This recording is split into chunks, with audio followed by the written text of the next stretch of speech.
Good morning and Jai Hind students. In the previous video, I have explained you about the syllabus of social science in the current session. Today we are going to start our new chapter, that is the geography, first chapter, resources and development. But before starting the new chapter, I would just like to suggest something. First of all, that most of the teachers are doing very good job. They are providing you notes. They are providing you they are explaining through the audio and also the video. But in my case, I am not going to provide you the notes. It means notes आपको खुद बनाने होंगे. Reason क्या है? आप पूछेंगे कि sir reason, बाकी लोग तो आपको नोट्स दे ही रहे, सारे सर नोट्स दे रहे हैं, लेकिन मैं आपसे पूछना चाहता हूँ अगर मैं नोट्स आपको दूँ, क्वेश्चन आंसर भी मैं ही कराऊँ, एक्सप्लेन भी मैं ही करूँ, तो फिर आपका फायदा क्या होगा? और इस लेवल पे जब आप 10th में पढ़ते हो, 9th, 10th, 11th, 12th पे, तो सबसे इंपॉर्टेंट चीज होती है वो होता है नोट्स बनाना. आपका नोट्स कैसे बनाते हैं? सबसे पहली बात कि एक बात तो क्लियर है कि आप लोगों को नोट्स अपने खुद बनाने पड़ेंगे, क्योंकि मैं अगर आपको क्वेश्चन आंसर करा दूं, नोट्स प्रोवाइड कर दूं, हर चीज कर दूं, तो इसका रिजल्ट आपके पास 0 होगा. मैं आपको बताऊंगा इस वीडियो में कि इस वीडियो के थ्रू आपका एक्सप्लेनेशन भी होगा, नोट्स भी होंगे और शायद आपको इंपॉर्टेंट क्वेश्चंस भी मैं सॉल्व करते चलूंगा, ताकि आपका हर चीज क्लियर होता चले. तो नोट्स आप खुद बनाएंगे. ज्योग्राफी चैप्टर है, इसके लिए बहुत लोगों के मन में ये डाउट होगा कि क्या कॉपी कैसे होनी चाहिए, क्या वन साइड टू लाइन्स और वन साइड ब्लैंक होना चाहिए? बिल्कुल नहीं. आपको जो नॉर्मली कॉपी होती है वो कॉपी आप यूज करेंगे. जहां तक बात है आपके, आप कह सकते हो कि कॉपी के कि एक कॉपी में कितने सब्जेक्ट बनाए जा सकते हैं. मैं आपको प्रीफर करूंगा कि एक कॉपी में आप एक ही सब्जेक्ट बनाएं. इसका रीजन ये है कि आपकी कॉपियां बहुत भूलती हैं, और अगर आपने एक ही कॉपी में चारों सब्जेक्ट या ज्योग्राफी, हिस्ट्री, सिविक्स, इकोनॉमिक्स बना लिया या 2 बनाए, तो एक साथ उन सारे लॉस होने के चांसेस होते हैं. इसलिए 60-70 पेज का एक कॉपी बनाइए, सेपरेट कॉपी बनाइए. तो ये क्लियर हो गया. नोट्स बनाने आपको होंगे वो डेट वाइज बनाने होंगे. डेट का मतलब हो गया, जैसे मैं आज आपको एक्सप्लेन कर रहा हूँ 25 अप्रैल 2020, तो आप लिखोगे चैप्टर का नाम, उसके बाद रिसोर्स एंड डेवलपमेंट, डेट 25 अप्रैल 2020, और जो भी मैं आज आपको एक्सप्लेन करूंगा उसको आप उसके नोट्स बनाएंगे. फिर मैं जब कल आपको एक्सप्लेन करूंगा डेट के साथ, तो वहां से अंडरलाइन करके आप डेट के साथ अगला करेंगे. ऐसा नहीं कि आप 10 दिन तक घूमते चले जाए और एक दिन बैठे और सारे नोट्स बना दें. आपको डेली वाइज पे आपको नोट्स क्रिएट बनाने पड़ेंगे. Is it clear? और ये कंपलसरी है, जैसा कि आप जानते हैं. दूसरी बात, आप नोट्स बनाने के बाद मैं आपको, जब आपके नोट्स क्लियर हो जाएंगे, तो मैं आपको एनसीईआरटी सॉल्यूशन प्रोवाइड कराऊंगा. बाकी कैंडिडेट क्वेश्चन इसमें सॉल्व होते चले जाएंगे. मैं आपको बताऊंगा कैसे होगा. ये वीडियो एक 3 in 1 होगा, जहां पे आपका एक्सप्लेनेशन भी होगा, इंपॉर्टेंट क्वेश्चंस भी बताए जाएंगे, और साथ साथ आपको नोट्स भी तैयार होते चले जाएंगे. ओके, तो बिना आपका समय लिए, without taking your time, now we are going to start और new chapter that is called resources and development. First of all, जैसे ही चैप्टर हम शुरू करते हैं, हमें यह जानना होता है कि what we are going to study in this chapter. In this chapter what we are going to study. So in this chapter we are going to study about the definition of the resources, what is resources called, classification of the resources, okay, and the same time we are going to study a very important resource that is called soil, its function, its areas, its type, okay, और भी बहुत सारी चीजें इस chapter में हम जानेंगे. तो सबसे पहले हम स्टार्ट करते हैं रिसोर्स. पहला क्वेश्चन होता है आपका, what is resource. Okay, in your book, if you open your candidate book or NCERT book, it is written कि anything everything in our environment which is technologically accessible, economically feasible and culturally acceptable can be termed as resource. यानी कि इस environment में, आपका जो environment है, इस environment में जो भी चीज मौजूद है, जिसको हम टेक्नोलॉजिकली एसेसिबल, जिसको हम टेक्नोलॉजी के थ्रू एसेस कर सकते हैं, जिसको हम टेक्नोलॉजी के थ्रू यूज कर सकते हैं. अब सवाल ये है कि बहुत सारी ऐसी चीजें हैं जिसको हम टेक्नोलॉजी के थ्रू एसेस नहीं कर पाते. जैसे फॉर एग्जांपल हमारे इन्वायरमेंट में H2O है, H2, हाइड्रोजन एंड ऑक्सीजन। अब हम जानते हो कि आपके इन्वायरमेंट में हाइड्रोजन और ऑक्सीजन है, और हम जानते हैं कि हाइड्रोजन और ऑक्सीजन को अगर रिएक्शन कराया जाए तो वाटर गेन किया जा सकता है, लेकिन हमारे पास कोई ऐसी टेक्नोलॉजी नहीं है कि उस टेक्नोलॉजी को यूज करके हम इन्वायरमेंट में इसका रिएक्शन करा सके। आज नहीं है, हो सकता है आज से 50 साल 100 साल के बाद ये टेक्नोलॉजी हमारे पास हो, तो शायद हमारे हाथों में बारिश कराने की भी क्षमता आ जाए। ओके, तो इसे कहते हैं कि टेक्नोलॉजी एसेसिबल होना चाहिए। जैसे हम कोल है, पेट्रोल है, हमारी टेक्नोलॉजी है कि हम उसको एसेस करते हैं और उसको यूटिलाइज करते हैं। मेटल्स है, डिफरेंट टाइप्स ऑफ मेटल्स है, सॉइल है, व्हाटएवर, वाटर है, ठीक है ना। तो जो भी टेक्नोलॉजी, पहली बात है कि पहली शर्त है कि कोई भी इन्वायरमेंट में मौजूद वो सारी चीजें जो कि टेक्नोलॉजिकली एसेसिबल हो, जिसको हम टेक्नोलॉजी के थ्रू एसेस कर सकें, जिसको हम उसको यूज कर सकें। दूसरी कंडीशन आती है, second condition, that is economical feasible. Economically feasible का मतलब हो गया कि एज ए ह्यूमन बीइंग हम चाहते हैं कि जो भी चीज हम यूज कर रहे हैं, टेक्नोलॉजी का यूज कर रहे हैं, ह्यूमन रिसोर्स का यूज कर रहे हैं, या जो भी रिसोर्सेज का यूज कर रहे हैं, और जो हम इन्वेस्टमेंट करते हैं उसका आउटपुट क्या है। सपोज हमें पता चला कि अर्थ के नीचे कहीं पे मान लीजिए कोयला है, ठीक है, तो हम उसकी मैपिंग करते हैं, उसके बाद उसमें हम सर्वे करते हैं कि ये पता करते हैं यहाँ पे कितना कोयला है, पेट्रोलियम, कोई भी चीज कितना है। पता चला कि यहाँ पे अगर हम इसकी खुदाई करें, इसको हम अगर माइनिंग करें और माइनिंग तो इसको निकालने की कोशिश करें, तो पता चला कि यहाँ पे हमें 2000 क्विंटल या कोई भी एक समझ लीजिए कि वहां से इतना कोयला निकलेगा। लेकिन अपने पता चला कि अगर हम उसकी टोटल वैल्यूएशन करें तो पता चलेगा कि वो हमारा जो है 2 करोड़ का, 4 करोड़ का, 200 करोड़ का जो है आपका कोयला है। लेकिन इन्वेस्टमेंट कितने का हो रहा है, पता चला कि उसको निकालने के लिए, उसको यूज करने के लिए 500 करोड़ हमने इन्वेस्ट कर दिया, तो there is no use for that investment. तो कहने का है कि आपका सेकंड कंडीशन है रिसोर्स का कि इकोनॉमिकली फेसिबल होना चाहिए, यानी कि जितना हम इन्वेस्टमेंट कर रहे हैं उससे ज्यादा आउटपुट होना चाहिए, तब जाके वो रिसोर्स है, अदरवाइज हम उसको यूज नहीं करेंगे।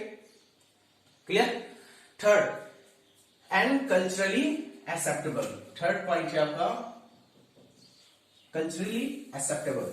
Culturally acceptable, all of you know that we people are the human beings are the social animals, और अलग अलग जगह पे हमारे कल्चर, हमारी सोसाइटीज अलग अलग होती है, इसलिए जो भी रिसोर्स है वो हमारे कल्चर में हमारे एक्सेप्टेबल होना चाहिए। जैसे फॉर एग्जांपल बहुत सारी ऐसी सोसाइटी होती है, जैसे अगर हम खान पान की बात करें तो बहुत सारी चीजें, जैसे कि आप अगर बात करो, जैसे अभी चाइना का चल रहा है, तो हम लोग चमगादड़ खाते हैं या सांप खाते हैं और क्या क्या नहीं खाते हैं, लेकिन हमारे कल्चर में देखा जाए, हमारे इंडिया में तो बहुत लोग इसको प्रीफर नहीं करते हैं, तो उनके लिए वो रिसोर्स है लेकिन हमारे लिए वो रिसोर्स नहीं है।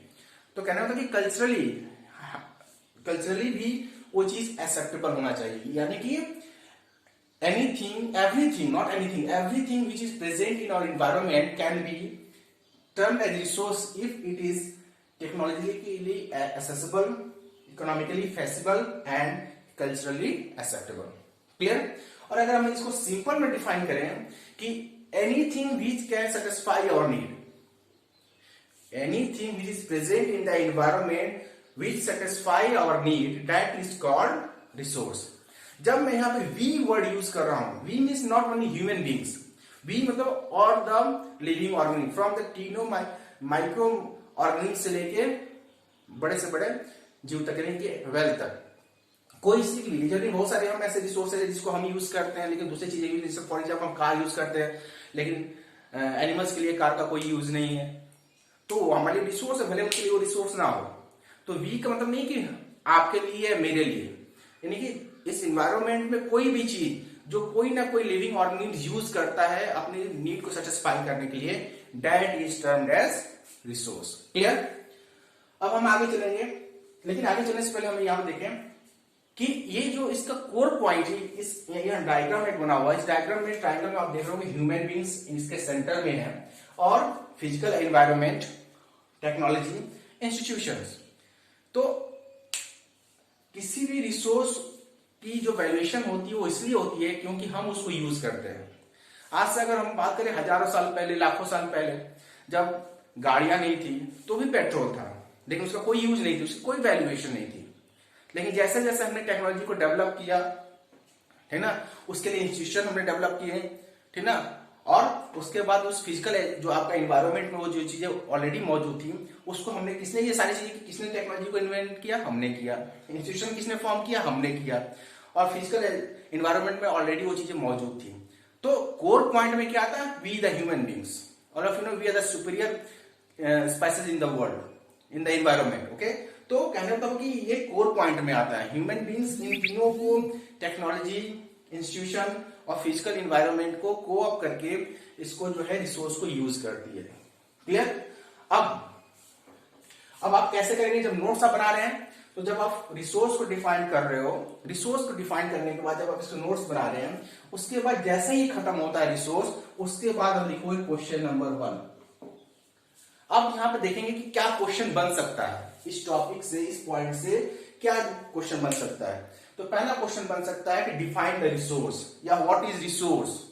ओके, तो आप यहां पे क्वेश्चन लिखेंगे अपने नोटबुक में, व्हाट इज रिसोर्स या डिफाइन रिसोर्स, या कई बार एमसीक्यू क्वेश्चंस में आते हैं कि that dot dot is everything which is technologically accessible, economically feasible and culturally acceptable can be termed as blank blank blank. Options are given there, resource, this one, that one, sustainable development, that one. क्या होगा उसका answer, resource. तो आपके दो question यहां बनते हैं, define, ठीक है, डिफाइन रिसोर्स। सेकंड क्वेश्चन हो जाएगा आपका जो मैंने कहा एमसीक्यू टाइप क्वेश्चन में कि everything which is technologically accessible, economically feasible and culturally acceptable can be termed as dot dot dot. ठीक है, तो आप इस टॉपिक को लिखने के बाद रिसोर्स जब आप लिखेंगे, उसकी डेफिनेशन लिखेंगे, और याद रखिए आपको जब नोट्स बना रहे हैं तो आपके जो डेफिनेशंस होंगे वो आपकी अपने लैंग्वेज होंगे। हाँ, आप बुक से हेल्प ले सकते हो, जो मैं एक्सप्लेन कर रहा हूं मेरी हेल्प ले सकते हो, लेकिन वो आपके वर्ड होनी चाहिए। अब अगर आपने बुक से डिटो वही कॉपी कर लिया जो आपके बुक में दिया गया है, तो फिर आपको पेन और कॉपी खर्च करने की क्या जरूरत है। क्लियर? तो आपको क्या करना है कि अपनी लैंग्वेज होना चाहिए। जब आप अपनी लैंग्वेज में, अपनी भाषा में लिखोगे तो आपको फिर उसको लर्न करने की जरूरत नहीं पड़ेगी। क्लियर? तो दो क्वेश्चन आपके हो गए, उसके बाद हम आगे चलेंगे। ठीक है, आगे आपका क्लासिफिकेशन ऑफ द रिसोर्स। अब देखिए यहाँ पे क्लासिफिकेशन ऑफ द रिसोर्सेज दो तरह के क्लासिफिकेशन होंगे। पहला तो वो general classification of the resources है, और अगला क्लासिफिकेशन होता है different classification of the resources on the different basis, जो हम बाद में डिस्कस करेंगे। पहले हम डिस्कस करेंगे classification of the resources. Resources कितने तरह के होते हैं? तो रिसोर्सेज जनरली दो तरह के होते हैं। पहला होता है natural and second one human. Human, we are also a resource, okay, and we are one of the best human resource, we developed resource. बात करेंगे नेचुरल की। नेचुरल रिसोर्स का मतलब क्या होता है? नेचुरल रिसोर्स का मतलब हो गया कि which are already present in the environment. Okay, जो नेचर के थ्रू, जैसे वाटर हो गया, माउंटेन हो गया, सॉइल हो गया, फॉरेस्ट हो गया, दिस विंड हो गया, ठीक है, ओशियंस हो गए, these are the examples of natural resources. Human resource, अब ह्यूमन रिसोर्स में क्या है? ह्यूमन मेड रिसोर्सेज, जो हमने बनाया है, car, buildings, railways, okay, chemical, बहुत सारी केमिकल चीजें जो हमने बना रखी हैं। तो यहां तक कि आपका कोविड-19 ऑल्सो। ओके, सो दो तरह के आपके रिसोर्स हो गए, natural resource and human resource. Clear? अब नेचुरल रिसोर्स दो तरह के होते हैं, renewable and non renewable. What is called renewable resource? Renewable is those resources which when we use those resources once and after that sometime we can also sometimes we can use that resource again and again, that is called renewable। यानी कि ऐसे resource जिसको हमने एक बार use कर लिया लेकिन उसको वो फिर अपने आप उसका डेवलपमेंट होता है और फिर उसको हम यूज कर सकते हैं, उसको हम रिन्यूएबल रिसोर्स करते हैं। नॉन रिन्यूएबल उस तरह के रिसोर्स जिसको हमने एक बार यूज कर लिया, एग्जॉस्ट कर लिया, तो फिर उसको कमिंग फ्यूचर में एक लंबे समय तक, लंबे समय से मेरा यहाँ मतलब एक दो साल नहीं, हजारों साल, सैकड़ों साल हम या वो प्रेजेंट जनरेशन उसको यूज ना कर पाए, that is called non renewable resources. अब रिन्यूएबल रिसोर्सेज भी दो तरह के होते हैं, कंटिन्यूअस एंड बायोलॉजिकल। कंटिन्यूअस क्या है?